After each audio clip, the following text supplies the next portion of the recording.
Arratsaldeko 5:14 gaur emango zaio hasiera binakako B-serie txapelketako finalerdietako ligaxkako bigarren jardunaldiari. Gogora ezagun, aurreko astean jokatu zela lehen jardunaldia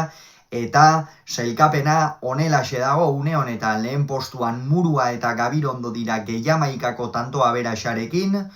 Bigarren postuan Dario eta Loza gehiseiko tanto aberasarekin, -6ko tanto aberasarekin hirugarren postuan Salaberria eta Gaskue dira, eta -11ko tanto aberasarekin laugarren postuan Peña eta Salaberri.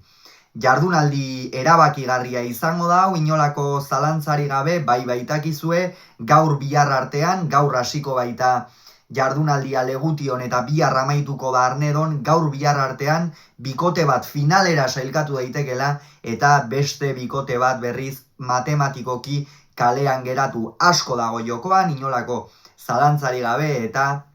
guk horren guztiaren analisia eta uste duguna aipatuko dugu ohiko moduan hemen. Aipatu moduan, gaur hasiko da jardunaldia Legution eta bertan Peña eta Landa izango dira Salaberria eta Gaskueren aurka. Unax Landa kasiera bikaina eman dio bere profesionaletako ibilbideari, partida bakarra galdu du, beste guztiak irabazi egin ditu Oiartzungo atzelariak, eta gaur, beste aukera eder bat, B-serie mailan, gainera esan dezakegu, izan duen hasierarekin B-seriea ez ote zaion txiki geratuko Unax Landari, baina hasi berria da, humiltasunez hartu beharra dauka guztia, eta gaurko norgehiagoka beste aukera bada, beretzat ez, atzean zenolako desberdintasunak markatu ditzakeen erakusteko. Aurkariak ez dituzte xamurrak izango, Salaberria eta Gaskue, baina Peña eta Landa irtengo dira hemen favorito. Hasiera batean Landak atzean kolpe luzeagoa du, palanka luzeagokoa da, kantxako edozein gunetatik pilotak kentzeko gai da, gainera esango nuke B-serieko pilotekin ere moldatu daitekeela Landa, eta ea atzean zenbateraino nagusitzen den Gaskueren aurrean, baina Peñak ezinbestean behar du Landaren nagusitasuna aurrean tantoa amaitu edo nahasi ahal izateko. Bestetik, Salaberriak eta Gaskuek erabateko sendotasuna erakutsi beharko dute, hasiera batean behintzat bikote gorria galtzaileagoa delako, oroar, joan den astean ere Peñak ez zuen partida bat ere ona jokatu naiz eta Ander Muruak erakustaldia eman zuen,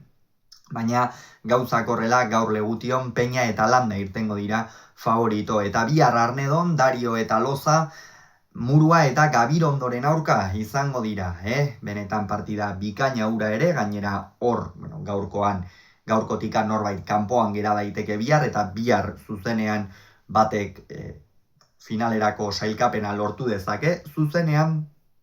hemen Dario eta Loza ikusten ditut favorito, txapelketa osoan zehar maila aparta ematen ari dira, Goitiberako partidak jokatzen,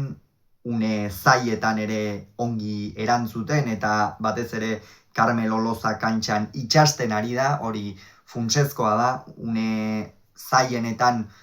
gaztea kantxan itxastea, horrek Dariori ere konfiantza ematen dio, aurten gainera zorionez ezkaraiko aurrelariak ez ditu hainbeste arazo izan eskuetatik, eta aurrekoan Muruak eta Gabirondok ala ere erakustaldia eman zuten, biek ala biek, batez ere Ander Muruak aurreko kuadroetan ikeragarri asmatu zuen, eta batez ere ezker gantxoaren bidez zehaztasun handia erakutsi zuen. Ikusiko dugu gaur bihar zer moduz moldatzen den Arrasateko aurrelaria Arnedon, eta bestetik atzean indarrak berdinduta bi atzelari gazte, Gabirondok urteren bat edo beste gehiago badarama, profesionaletan Loza debutatu berria da, norgehiagoka bat jokatu zuen lagun artekoa eta gainontzeko partida guztiak, jokatutako guztiak ia txapelketakoak jokatu ditu, ez dakit osagarriren bat edo jokatua izango duen, baina ez dut uste,